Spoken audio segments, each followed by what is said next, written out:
Փաշինյանն ու Վենսը համաձայնություն են ձեռք բերել, որ կաթողիկոսի հետ չհանդիպի Վենսը, այս մասին ինչ կասեք, հանդիպում լինելու է այնուամենայնիվ վեհապարի հետ։ Ես չեմ կարծում, որ նման խոսակցությունը ընդհանրապես տեղ գտել,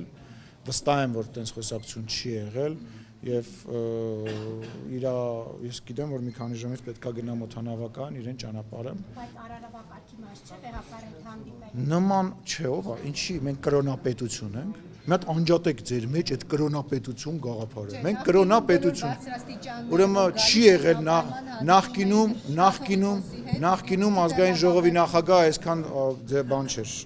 հասանելի չէր ձեզ։ Էլ ինչ նախկինից օրինակ գրել։ Պետական արարողակարգով էր դա նախատեսված։ Հարգելիներս, խնդրում եմ, էլի, խնդրում եմ։ Նախկինից եկեք չխոսանք։ Հետո էլ կասեք մտնում եք նախկինների մեջ, բերեմ նախկինից այսպես մեր ցուցակը։ Բաժանորդագրվեք Արմատ մեդիայի ալիքներին YouTube-ում, Facebook-ում, Instagram-ում և Telegram-ում։